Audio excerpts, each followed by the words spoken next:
Good afternoon, everybody, and welcome to Building the Black Educator Pipeline podcast. I am your host, Shada Terrell, educator, activist dedicated to the lifelong struggle of freedom and liberation for our people. I'm so excited to see you all back here again. Shout out to my co-conspirators out there who come back and support us week after week. And welcome to our new guests and our new supporters here to join us this afternoon. I want to thank everybody who always supports the Center for Black Educator Development and supports our movement of We Need Black Teachers. Please make sure you are visiting www.weneedblackteachers.org to find out more information about our We Need Black Teachers campaign. And shout out to all our young people who joined us last month for our virtual Mbangi, facilitated and led by Dr. Greg Carr. We will be having another one coming up on the 20th. The link will be out soon. Make sure you invite all Black high school students out. I am super excited about today's show, y'all. This is a timely show. With all that's going on in our country today, I think leadership and building on what's happened in the past to learn in the present is super important. So today's theme will be talking about building a Black educator pipeline through perseverance and sustainability. And today we'll be taking a look at the road to freedom and liberation and how the fight still continues. My three guests today are civil rights activists, two proud members of SNCC, and founders and participants in the Freedom Schools movement. And we also have a super proud African-American scholar and historian here that will be joining us today. So this is a show that you do not want to miss and you don't want others to miss. So please like, share, and comment and interact with our guests. So I am going to start with y'all. Know I love to read people's bios because just of the world of information we learn and the contributions that folks are making out in our community today. But for the sake of time, we have three guests today. I'm going to read a shortened version of each of my guest bios and their accomplishments, right? Are super long. I can't we be at forever reading. But I'm going to read a shortened version for each of my guests. So I'm going to start with Dr. Charles Payne. He's the director of the Cornwell Center and the Henry Rutgers Distinguished Professor of African American Studies. His interests include urban education and school reform, school inequality, social change, and modern African American history. He has authored and co-edited several books. Dr. Charles has won awards from Southern Regional Council Choice Magazine, the Simmons Weisel Center, and the these names, Gustavus Myers Center for the Study of Human Rights in North America. He has been named the Ed Scholars list of scholars, contributing to most substantially to the public debates about education every year from 2015 to 2020. He has won several teaching awards at Northwestern University and Duke University. Dr. Payne intends to publish 2 more books in 2020. He undoubtedly is proud of the fact that he earned one of the country's first bachelor's degrees in African American Studies from Syracuse University. His doctorate is in sociology from Northwestern University. My second guest, known to many as Charlie, but Charlie E Cobb Jr. was born in Washington, D.C. in 1943. After entering Howard University in 1961, he became active with the Campus Nonviolent Action Group, NAG, an affiliate of the Student Nonviolent Coordinating Committee, SNCC. Cobb left Howard 1 year later to work full-time as SNCC's field secretary in Mississippi Delta. While working in that state, he originated the proposal for freedom schools that became such an important part of the 1964 Mississippi Summer Project. We at our org like to call him sometimes the father of the freedom schools movement. We appreciate his work and are carrying that on. But after leaving Mississippi in 1967, he founded Drum & Spirit Bookstore in Washington, D.C., and was a co-founder of the Center for Black Education in the same city and lived for 2 years in the East African nation of Tanzania. A founding member of the National Association of Black Journalists in 1975, Cobb began his journalism career in 1974 as a reporter in Washington, D.C. In 1967, he joined a staff of National Public Radio as foreign affairs reporter. And from 1985 to 1997, Cobb was a member of the editorial staff for National Geographic magazine, the first Black writer to become one of the magazine's staff writers. Cobb is an author. His latest book, This Nonviolent Stuff Will Get You Killed, Has Guns Made the Civil Rights Movement Possible? He is a board member of the Stick Legacy Project. Between 2015 and 2017, Cobb led the SLP collaboration with Duke University to create digital gateway to SNCC and his work. The site was launched in March 2017. And then in June of 2018, Cobb was the recipient of the Carnegie Fellow in the category of democracy to help facilitate his current project, a book published by Duke University, pressed on today's young movement for Black lives that tentatively titled Get in the Way, Protest, Politics, Movement for Black Lives. And my last guest, last but most certainly not least, Gwendolyn Zoharah Simmons with Dr. is a retired professor in African American Studies and Religious Studies and affiliated faculty in women's from the University of Florida. She obtained her BA from Ednock University in Human Services and her MA in Religious Studies and her PhD in Islamic Studies from Temple University, right here, y'all. Shout out, Philadelphia, Pennsylvania. Simmons began her active civil rights movement during her freshman year at Spelman College in Atlanta, Georgia in 1962. She became SNCC's field secretary 2 years later in 1964 when she joined hundreds of other college students and volunteers who traveled to Mississippi to work the Mississippi Freedom Project and was assigned to Mount Laurel, Mississippi, where she became one of three project directors in the state, 3 women project directors in the state. After leaving Mississippi, Dr. Simmons went to my hometown, New York, and worked for SNCC, organizing high school and college students and friends of the SNCC group. Simmons is a prolific speaker on colleges, universities, campuses, as well as community forums. She's featured in several films on the civil rights movement and on women in Islam. Additionally, she's written numerous articles and essays on civil rights movements and women in Islam. So please, everybody, after all that information and all of them that's doing all of this great work for years upon years, please welcome to the show Baba Charlie Cobb, Mama Zoharah, and Charles Payne. Dr. Payne, welcome, y'all. Thank you. Thank you. Wonderful introduction. Yes. Indeed. I always crack up when I read people's bios. They're like, whoo, some of them be like, I did all that. Yes, you did. Yes, you did. And the people need to know about it, and we have to pay homage. We thank you for joining us today. I just think that this show today and having you guys on is super timely. And I think that, as always, we are trying to learn how to continue to fight and carry the movement and kind of pick up the mantle and carry the legacy that you guys have really built. So one of the things I think is important to explore for people to hear is, how did you guys even wind up in the movement, right? Because when I read your bios, you guys are back in college doing this work. And Dr. Payne, you've been back since you were a young guy researching this work. So I think it's really important for people to find out, like, if I'm a freshman at whatever college, like, how can I do what they did? So I want to start with you, Barbara Charlie. Can you say something about how that Freedom Schools idea developed, and any particular influences like that had on you that sparked that idea? Yeah, well, education has always been linked to Black struggle. In that sense, Freedom Schools don't actually begin with me, because if I'm thinking of beginnings, I'm thinking of Septima Clark, for instance, who was, well, long before I was deeply involved. I'm thinking of Ella Baker. I'm thinking about, because I live in Florida, I'm thinking of, oh, wow, Zoharah, you can help me out. They were blown up on Christmas in 1951. Oh, God, yes. The Moores, Harry Moore. Harry T. Moore. Harry T. and Harriet Moore. Harriet Moore. Yeah, Harriet Moore and Harry T. Moore. And Harry T. Moore was the head of the state NAACP. Mrs. Moore was a teacher.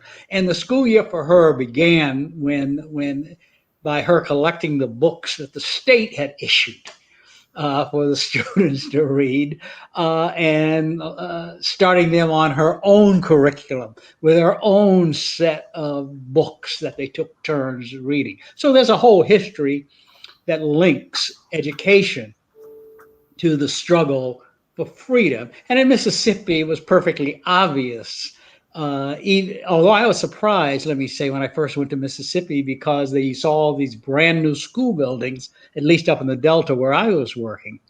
And, I had come to Mississippi thinking, well, they'd be going to school in shacks. But when you went into those schools, you would see they're nothing but shells, empty. The libraries were empty. The labs didn't have test tubes and microphones. So they were, just shells built to reinforce the argument of separate but equal, when in fact the schools were designed, as we used to call them, for sharecropper education.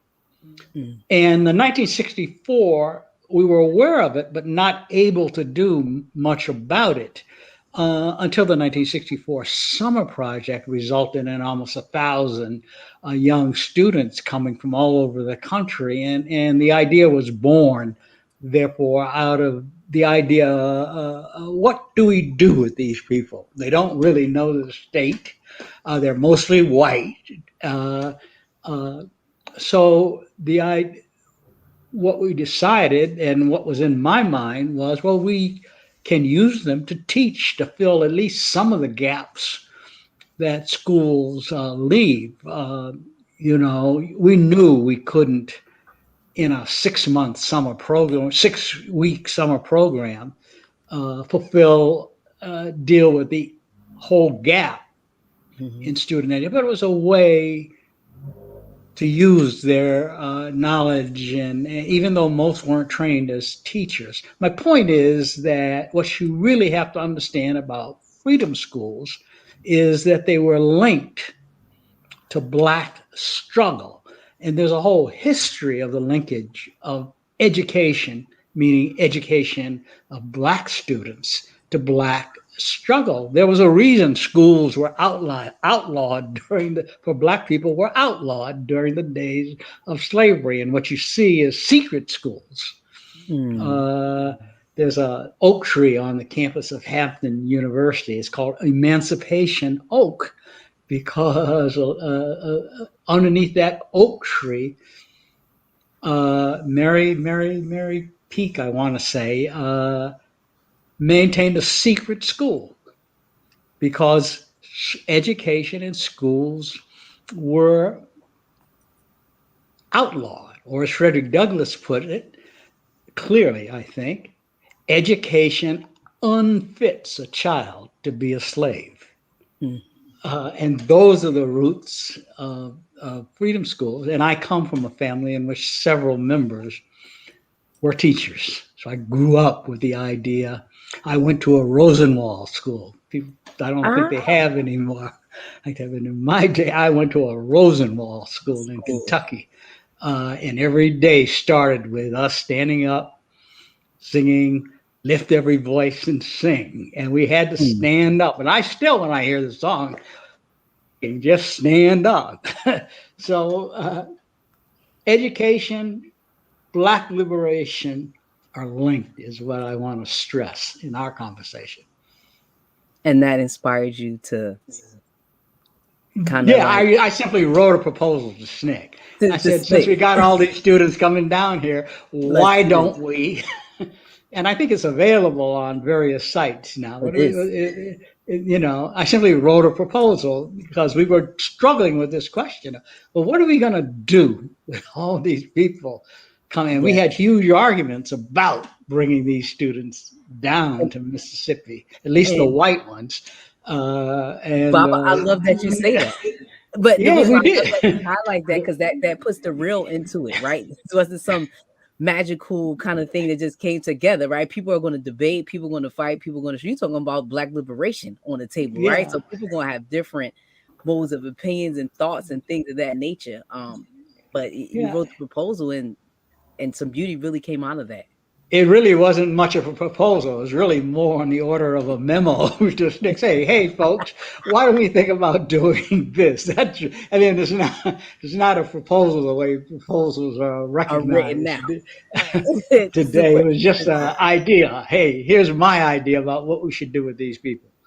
That's amazing. And Mama Zoharah, you were one of the people that heard the call, right?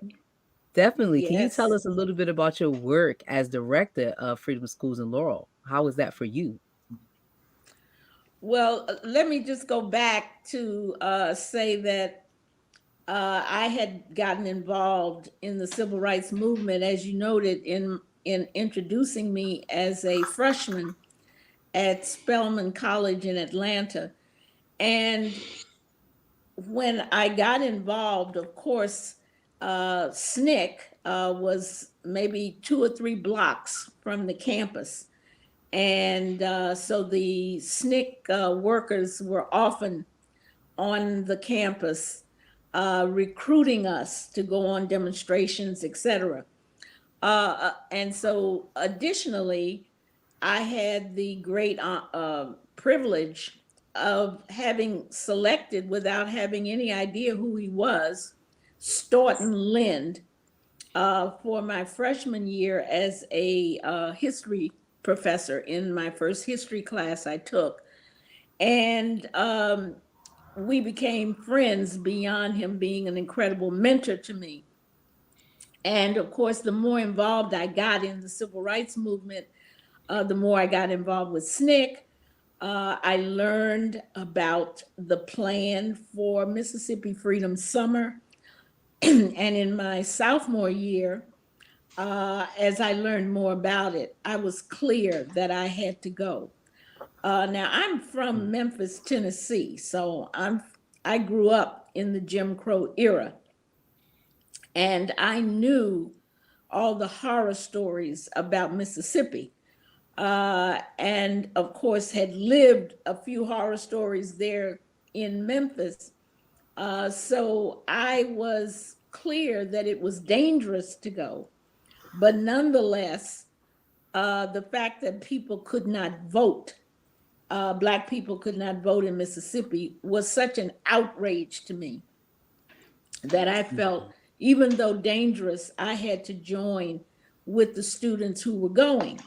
Now, Staunton Lind was one of the people working on developing the curriculum for the Freedom Schools. And as I was taking another class with him in my sophomore year, I got involved with helping him with that. And so I was clear, not only was I going to go to Mississippi, but I was going to be a Freedom School teacher. Had no idea of being a director, but a teacher. And so I was assigned to Laurel, Mississippi, to be the Freedom School director. Later, we can talk about how I came to become the director of the whole project. But the Freedom School was an integral part, as Charlie has said, of our 64 Mississippi Freedom Summer Project. And while it started out somewhat lightly, as Charlie has indicated, it became one of the primary features and an important part of Mississippi summer. And the organizing of the Freedom Schools meant that we got more parents involved as well as young people involved in the movement. And so it was amazing to see how we went from 0 to 80 miles an hour in terms of getting a school up and running, getting a site for it, which was very difficult. I mean, people were afraid. Jones County was headquarters for the Ku Klux Klan, and the head of the Klan lived in Laurel. Everyone knew this was a dangerous undertaking, but nonetheless, the community helped us take an old boarded up nightclub and turn that into our Freedom School Center as well as our offices. People brought food for the children's lunches. I mean, this was a community effort. And it's important to know that many adults, when they saw what was happening, they said, we want to come to school too. Can't y'all do something at night so we can come after we get off from work And so, yes, we did do that. We extended the program into the evening, some of it being literacy training. But in terms of the young people, we had them from 6 to 18. And I always worked with the older young people, teaching them political science, civics, etc. It was exciting. And I had never taught before, except in Sunday school in my church. But we had a wonderful curriculum, and we were adhering to it as well as expanding upon it. And the children were so excited. The parents were excited. So it was such a wonderful introduction for me to grassroots organizing and how you go about getting people involved in the work that was going to change their lives forever. Amazing. Amazing. And Dr. Payne, I'll shoot another question over to you, being like, the historian of all of this. What impact do you think like starting this movement and this involvement had on the development of Black liberation for the Black community at that time? I'll come back to that. I just want to comment on a couple of things. Of course. Part of what's interesting about Harry T. Moore, the Moores were killed Christmas Eve, 1951. Their daughter would have been killed, except she was on her way home from her job on Washington. She was still on the train when the family home was just blown up. But it's pretty certain that the reason the Moores were killed is that he was leading a campaign of protest against the county sheriff who had killed 2 young Black men who were in custody, in handcuffs, if my memory is right. And I just want to say, that's 1951. And in terms of the way in which the police violence, state violence story has evolved, it's just to remind folk of how rooted we are, how far back those things go. And Charlie is just utterly silly for him to say it's just a proposal. It is a beautiful piece of writing. It is a beautiful, thoughtful, deep. It's an enduring piece. I'm ashamed that I did not bring a didn't bring a copy so I could read it. But it is all over the web. I encourage everyone to look at it and to think about its contemporary resonance. And in terms of the impact on Black liberation, I think the impact on liberation struggles over time from these schools, right? I visited actually a SNCC person in Budapest a few years ago, and he said, well, there are freedom schools here in Hungary, right? The Roma people have adapted the idea, who in some ways may be more oppressed now than Blacks in Mississippi were in 1964. That's entirely possible, right? They're getting a rough deal over there, right? They are using freedom schools as a way to think about how they build the next generation of activist leaders for their struggle, right? It's been used in Northern Ireland. It's been used in South Africa. It's been used in England. It is part of the inspiration for the Black Panther liberation schools. The Boston Freedom Schools, American labor unions have used the model. So that notion of combining education and struggle, the notion of combining education with what I think is a particularly keen kind of respect for the people you're educating, right? And seeing the school literally as a part of the community, deep connections between, right? You read the descriptions of freedom schools. One thing that always strikes me, kids and adults just came by. They became their hangout places in their towns, right? You would go by there for no particular purpose, just to be there. And that speaks volume about who owned those schools, right? And where do we find educational space today that our community owns the way they own those schools? I think that's so. Anyway, long story short, their impact has been huge and enduring. And if you will let me ask just one question, of course, I would love to hear each of them say something about how they originally came into the movement. Okay, I'll start. As my friend who's now passed, Bob Moses, used to say, the sit-ins woke me up. 1960, those students sat in first in Greensboro, and then those sit-ins spread like wildfire over the spring.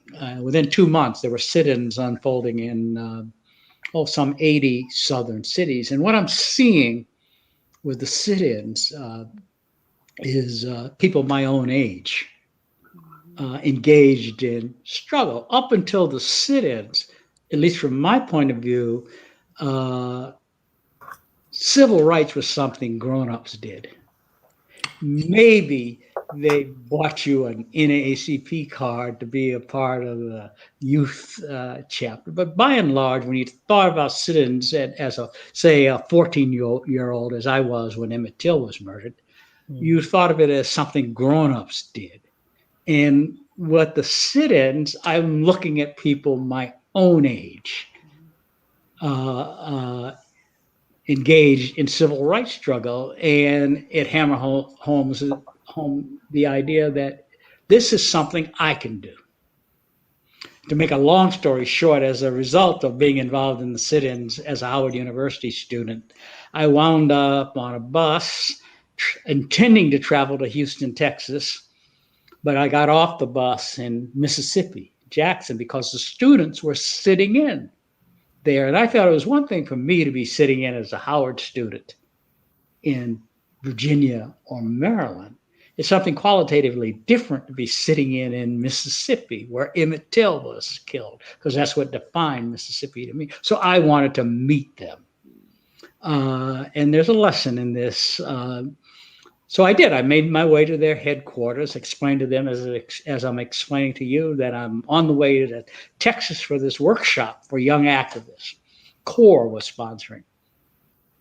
And one of these students, Lawrence Giat, who has passed, but who was then just graduating from Tougaloo College and would become not simply a SNCC field secretary, but ultimately the chairman of the Mississippi Freedom Democratic Party. He got up from his seat when I said, I'm on the way to this conference. And Giat was a big guy, 6 feet, he's bulky, and kind of hovered over me with complete disdain. And he said, and I can quote him exactly. He said, "You're going to Texas for a workshop on civil rights? What's the point of doing that when you're standing right here in Mississippi?" And I got the message, you can go off somewhere and chatter if you want to, but that's not serious. What's serious is what we're doing. You ought to stay with us, which is what I did because it was summer. And I wound up working in Mississippi. I never did get to that conference. And then what I realized was once you start to do that and you're working with people and you really are bringing danger with you when you work in these communities, you couldn't just at the end of the summer say, well, folks, it's been interesting, but I've got to go register for classes. At least I'm not made up that way. So I stayed and I stayed. I wound up staying for over 4 years in Mississippi, as a SNCC field secretary. So the point is, though, that what really drives movement, and I'll end on this, and it's what my story shows, as much as their struggle against white supremacy, racism, and all of that, Jim Crow, what's really important to understanding Black struggle is the struggle Black people make to one another within the Black community. That's what really drives struggle and really drives change. If you travel with Mrs. Hamer, Mrs. Fannie Lou Hamer, for instance, she's challenging people all along the way. She's saying basically, if I can do this with my 3rd grade education, you all got no excuse for not being involved. She's challenging in much the same way that Giat challenged me, because I certainly probably would not have stayed in Mississippi if Giat hadn't backed me up against the wall and hovered over me, talking about, why you going somewhere to chatter? We're doing stuff here. You ought to help us do stuff. And that was the doorway, in some ways more than the sit-ins. That was the doorway that got me deeply involved with movement struggle in the Deep South, in my case, Mississippi. And if you talk to students, SNCC people, they all have some kind of story like that. something that's pulling them in. And it's usually that something comes from the Black community. It's not simply protest against white people and what they do. Barbara Charlie, thank you for sharing that. Mama, we would love to hear how you got involved in the movement. Well, as yes, it's great, and I've heard Charlie tell that story. It's so wonderful. First of all, I grew up in Memphis in Jim Crow South, and went to all Black schools and lived in an all Black neighborhood, all Black church, and so while segregation and just the overt oppression of Black people was something that I grew up in. But at the same time, in the home, in the church, and in the school, I was being taught that these were lies. I was not inferior. I was somebody, and I believed it. So that was the bedrock. And I knew that Jim Crow segregation was wrong. At the same time, my grandmother was doing everything she could to keep me from getting involved. And when she and my mother and stepdad dropped me off in Atlanta, and the sit-in movement was raging, it was 2 years in. And so people were marching constantly in many cities, including Atlanta. And my grandmother was very aware of that, and she made me swear that I wasn't going to get involved. And I did mean it when I said it to her, because I was the first person in my family to go to college, and everybody was so excited, my church folk, my school, my family. And so I meant it when I said, I'm not going to get involved. She said, I'm bringing you here to get an education so you can make something out of yourself. I'm like, yes, ma'am. Yes, ma'am. I know. So I really meant it. But, fate meant something else, because without even knowing who he was, because the other thing was I better join a church as soon as I find out where the nearest one was. So I went to the West 100th Street Baptist Church, which was 2 or 3 blocks from the Atlanta University campuses. And it was pastored by Ralph David Abernathy. I had no idea who he was. Lo and behold, he was Dr. King's right-hand lieutenant, right? And as I've mentioned, I take a class with someone whom I never knew anything about, Staunton Lynn, who's teaching Black history. I mean, not that that's what it was called. So I'm learning about slave revolts. I'm learning about the struggle Black people have been engaged in from 1619, much of which I knew nothing about. And then the SNCC people are constantly on campus and basically calling us Uncle Toms for not joining the march. Well, these 3 places, I mean, they wore me down. I felt ashamed that I wasn't involved. Yes. I mean, because I knew they were right. So, of course, and Spelman didn't want us involved. So that was the other problem. And I was there on full scholarship. And at freshman orientation, they told us that if we got involved, we could lose our scholarships. So I'm really caught here in a conundrum. At the same time, I had to do it, and I kept trying to figure out ways to not get caught. So, I had my roommate lying to the house mom about where I was. And initially I said, I'm not going to get arrested, because then they won't know, And so on all these demonstrations, then I see my friends being dragged into paddy wagons, and I'm ashamed all over again that I'm sneaking off to run back to campus. After a while, I was like, okay, I'm going to get arrested too. I'm not going to leave when they say disperse. So, of course, once I got arrested, that was it. The school knew, they called my grandmother.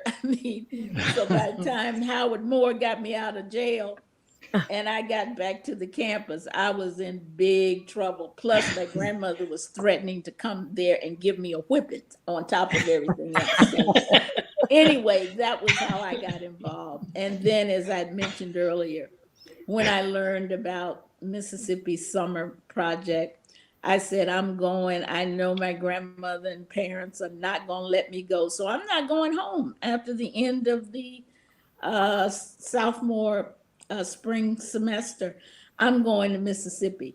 And I won't go into all the difficulties I had to get there. But anyway, it was like, it was a call I had to answer.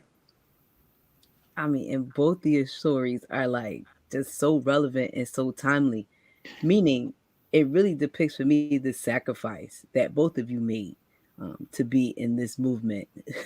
Mama, your people is telling you no, your own college telling you no, like you are in risk of losing education, your access to where, right? People and your family is well intentioned, right? Very well intentioned. Like, girl, we are here sending you to school, you are going to college. You know what I mean? You're not going to be over here when there's protests and stuff. Like, we got a plan. Like, you're going to be a doctor. You're going to be a lawyer. Very well intentioned. And at the same time, you trying to listen. But what I loved about it is everywhere you went, somebody was like, sister, you got to get involved. So as much as they try to push you away from it, they push you towards it. Yes. If I can interrupt you here, I mean, it's important for you to know that I have never considered myself as having made a sacrifice to be involved in the movement. Can you explain why? Yeah, because I gained much more than I lost from not continuing on after my freshman year. Many of the skills, I've been a writer, a reporter really for most of my working life, and many of the things I learned within the movement, how to speak to people, how to listen to people, how to work to understand the context of people's life. Those were skills I learned in the movement. And so I, when I think back to those few years of involvement, I was a little over 4 years direct involvement as a singer. I never think of it as having made a sacrifice. Like I say, I gained a lot more in my life from being involved than what sacrificing, not being able to continue on in history or romance languages or whatever. But that's you use romance language, but to me, I'm just about to say, like, even how you just described that is so beautiful. Because from the outside looking in, and for us folks looking back at history, it looked like a sacrifice. But the way that you kind of position that as I gained so much from it, but we, the world, us, the future, we gained so much from the work that you guys put in, which is why we probably saw it as a sacrifice. But for you to go into that liberation work and say, I gained more than I could have from going to that conference at Texas, or you know what I mean, staying on in school at that time, you gain so much more. But the reason why both of your words and your sacrifice speak so loud, because we still have some of the history pieces stuff. We still have some of those things today. Folks who would rather talk than do. Folks who would rather hold conversation than be about that action. And you all were about that action and are example of that action. But you also are very descriptive of when you look at activists, when you look at people in the struggle, it's not this prototype of a person who's like, yeah, I'm going out there and I'm dying for freedom. Eventually you get into that, right? And you sacrifice, but you guys were just two young people going to school and literally just happened to stop somewhere along a bus route and said, like, I'm about to fall into the fight.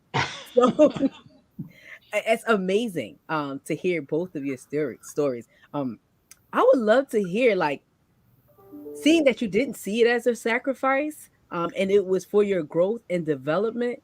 Who in the movement do you feel like had the most impact on your development? Great question. Wow.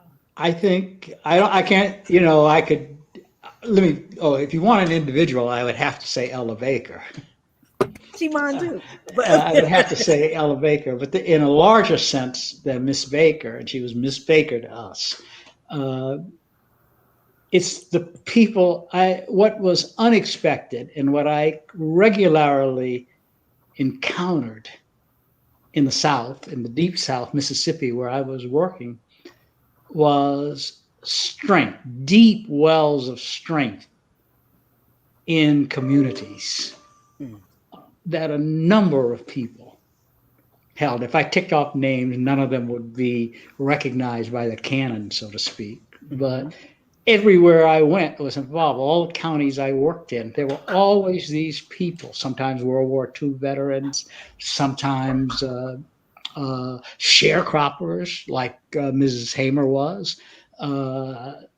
But you encountered these deep wells of strength in Black communities that you didn't know was there. I didn't know that in Washington, D.C., my hometown. I had one image of Mississippi, Emmett Till.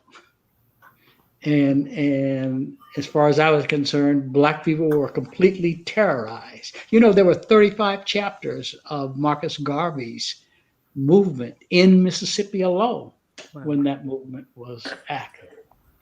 I didn't expect any of that. And all the people I encountered along the way really defined this movement that I was a part of in Mississippi. E.W. Steptoe, Janie Brewer, you know, and so, I mean, I could just see Anita Blackwell.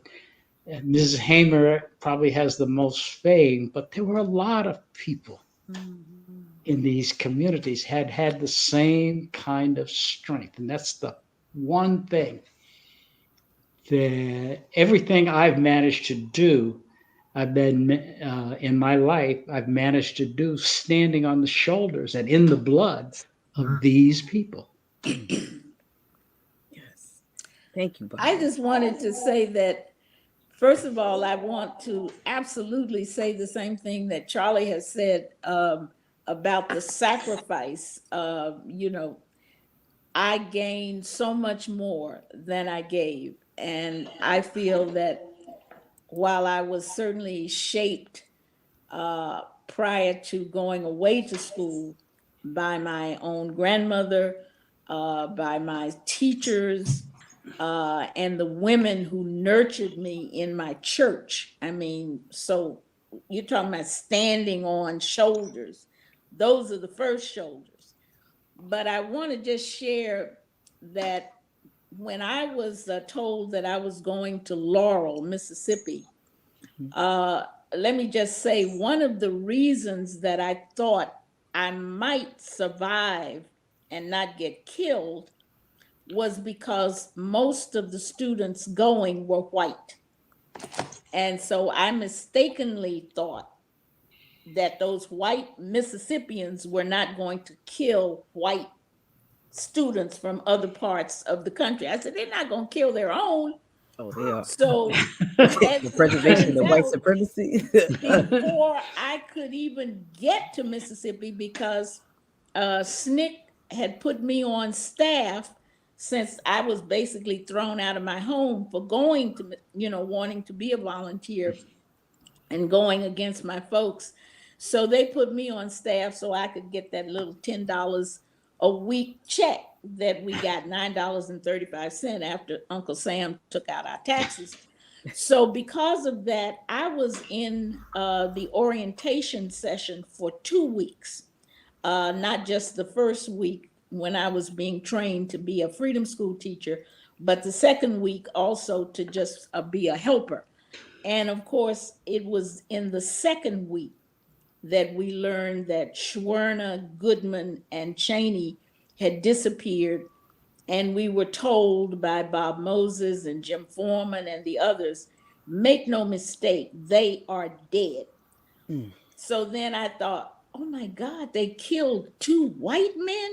So when I went to Laurel, I knew that they would kill white people. So that had taken away all the things that I thought were going to protect me down there.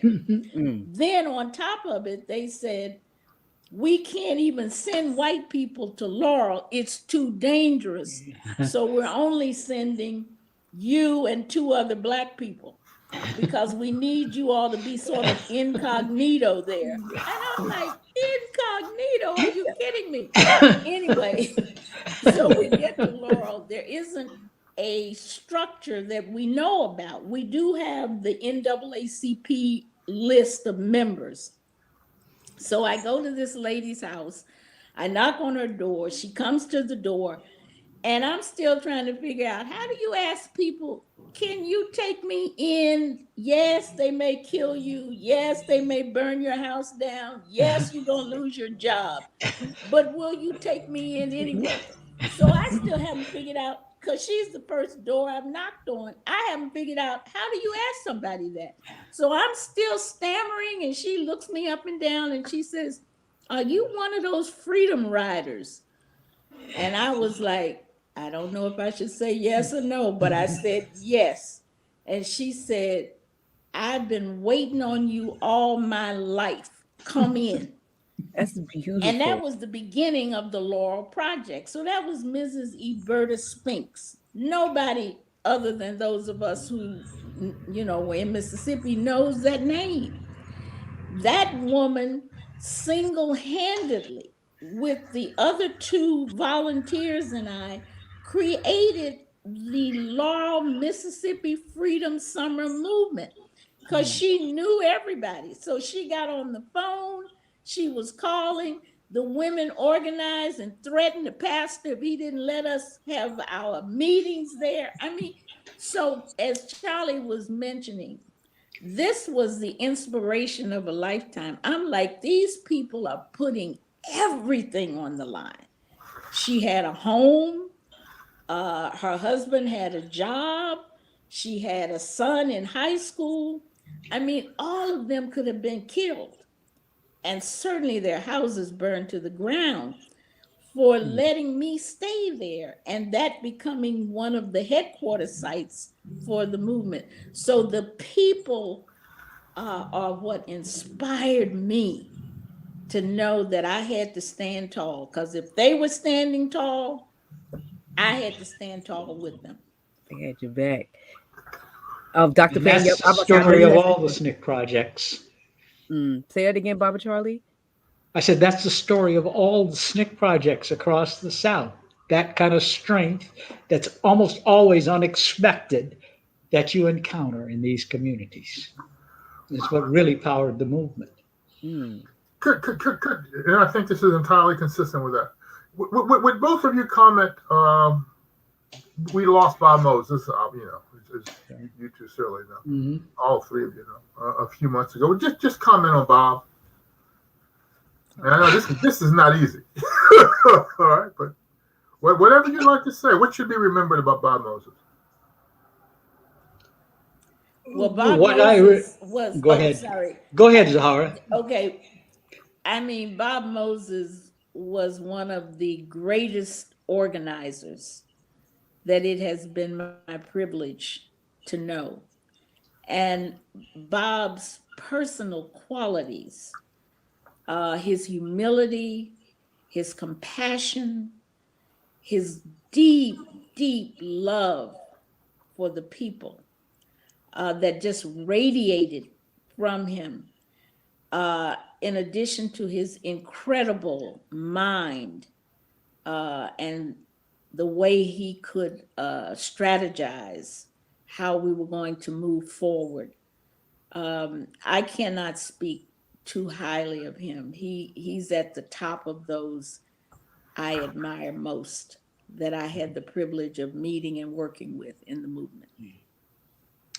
It's Bob's almost total commitment that stands out in my mind. That's what you saw, the intensity of his commitment, which was from Bob and I were very close, both in Mississippi and in the years since the Mississippi movement. And in everything he does, there's a kind of commitment there that you do not see often. It's total and open at the same time.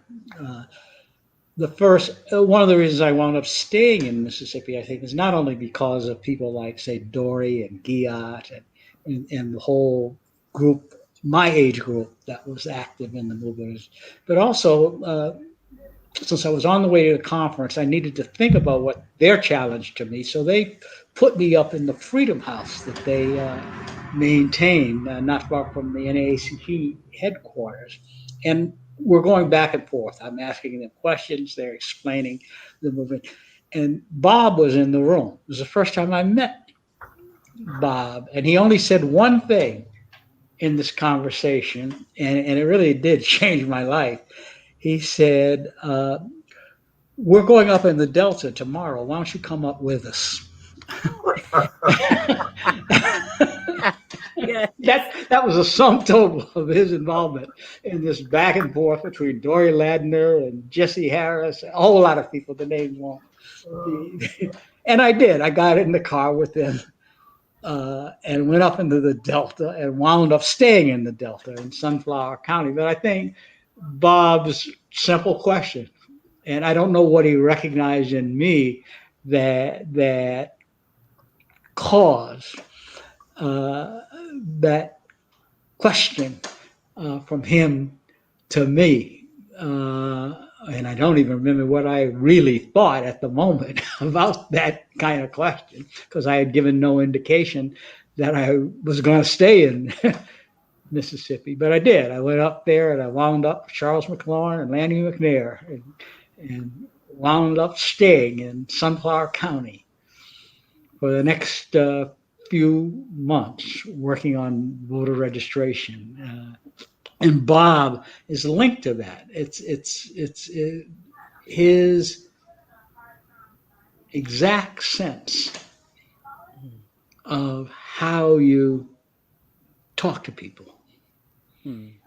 And without bullying, without threatening, without insulting, somehow manage to get them engaged in the movement. You should hear Hollis Watkins talk about his first encounter with Bob, if you really want to understand that. And if I can do a commercial, read Hollis's autobiography, to get a sense of that ability. It's unique in some ways, I think. But that's how I think of him. And I think that was really both rare and important. Thank you, Barbara Charlie. Dr. Payne, would you also like to comment as well on Bob Moses? Boy, it's funny when somebody turns your questions back on you. I just didn't want to leave this space without you. I work with Bob in the Algebra Project. I don't know. I mean, Bob must have been a good 10 years older than me, at least, maybe 15, right? His capacity to do the work. I just remember we'd start at 8 o'clock in the morning, at 9 o'clock at night, we'd be on. We'd still be going. He'd fall asleep in the car on the way to the airport. His capacity to work just put the rest of us to shame. But the clarity of his focus on the development of other people, right? I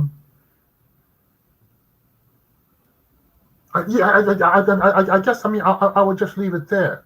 No, I'll say one other thing. When I first met him, I was trying to get him. I was teaching in Massachusetts. I wanted him. He had just come back from Tanzania. I had just started teaching civil rights movement. I'm gonna get Bob Moses to come talk to my class.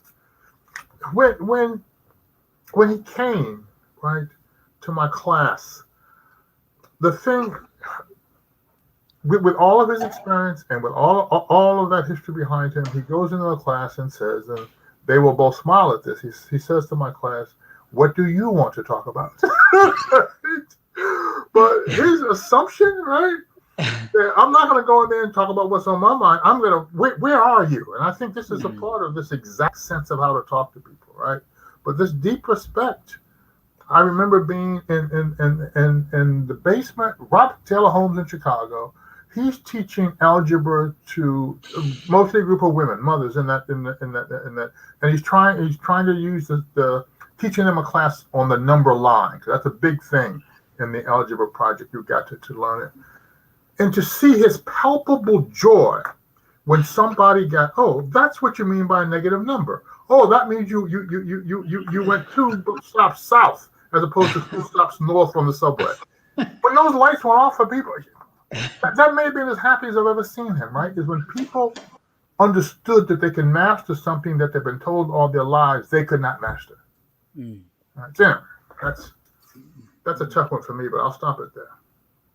I so appreciate that. Of course, I have like 1,000 more questions. When we did our pre-show, I already told y'all we're gonna have to do a part 2, okay? Because there's so much of a wealth of knowledge that you guys have, so much we can learn, and just so much that you guys can share. But what I would love to hear from you guys before we close out, because in this show, we really hope that a lot of Black educators watch and take our content and learn. But in this time, we see all the tumultuousness happening in education, I would love to hear from you guys who have been involved in like grassroots movements with education and building up, but being educators and scholars yourselves. When you look at our current educational setting, what do you see as encouraging on the educational scene right now, and what things do you find concerning?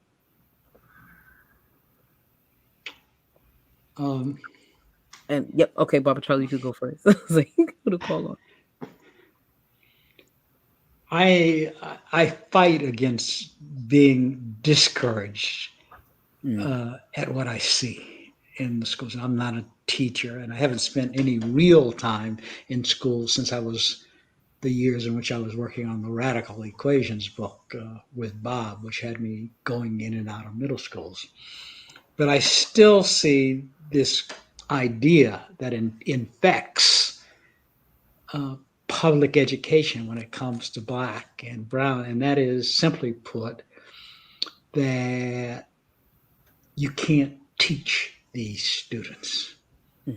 They simply, it's not possible to teach these students. They're incapable of learning, of processing. That's mostly, unless you're going to some elite private school or something like that, where you get a different situation. But if you're talking about public schools, I use, when I'm talking about public education, the example of Dunbar High School in Washington, D.C. My mother went to that school, high school, Black high school, in the 1930s, when it was an elite Black school. This is where you wanted to send your kids to learn. Today, it's at the bottom of the educational scale. The students coming out of Dunbar High School are reading, high school, are reading at an 8th grade level, for instance. So it's hard to be encouraged by what I see, if I'm going to speak honestly. And what infects public schooling is the idea that Black children cannot learn, that what the public schools should be are just warehouses until you pass them into menial job. That's what I see, and I'm not encouraged.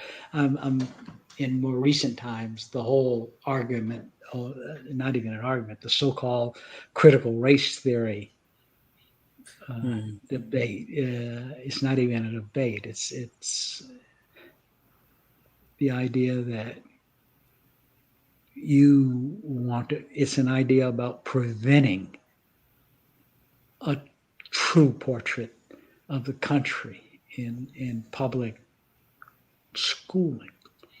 And it's a made-up argument, because I defy you to take me to any high school in the country where there's a course called critical race theory. So it's a false debate. And what they really are about is, blocking what, for lack of a better phrase, among Black consciousness.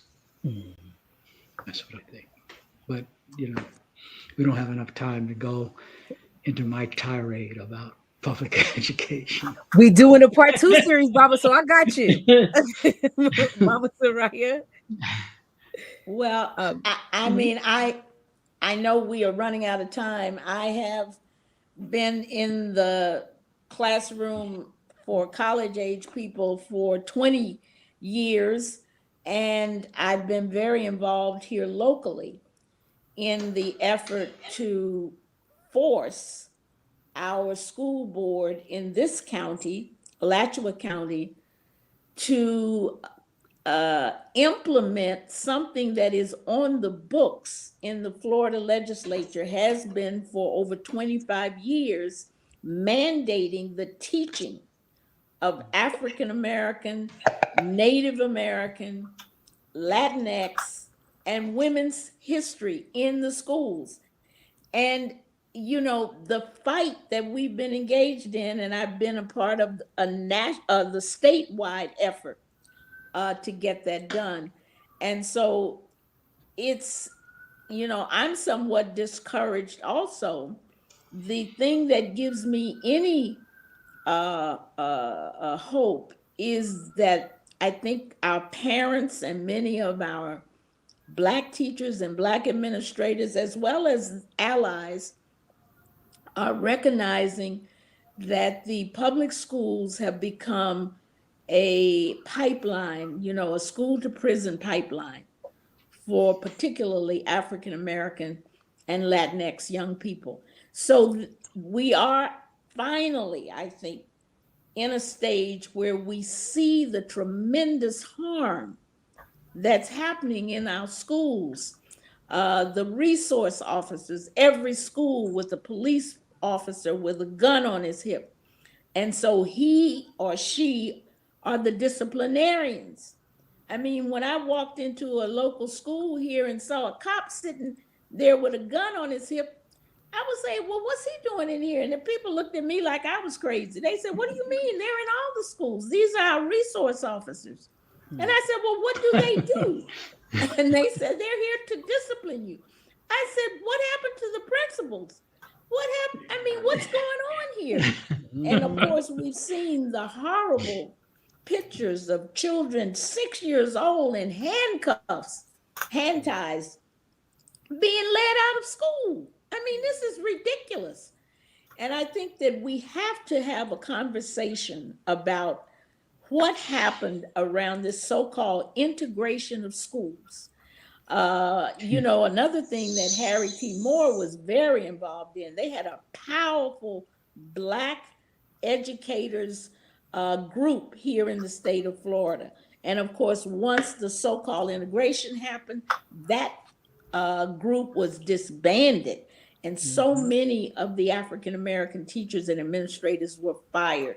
So we have got to look at how we, in an effort to do the right thing, which was really to get equal resources in our schools, we bought into the notion of integration and let people fire our teachers, close our predominantly Black schools, bus our children into predominantly white schools where they often were met with hostility, etc.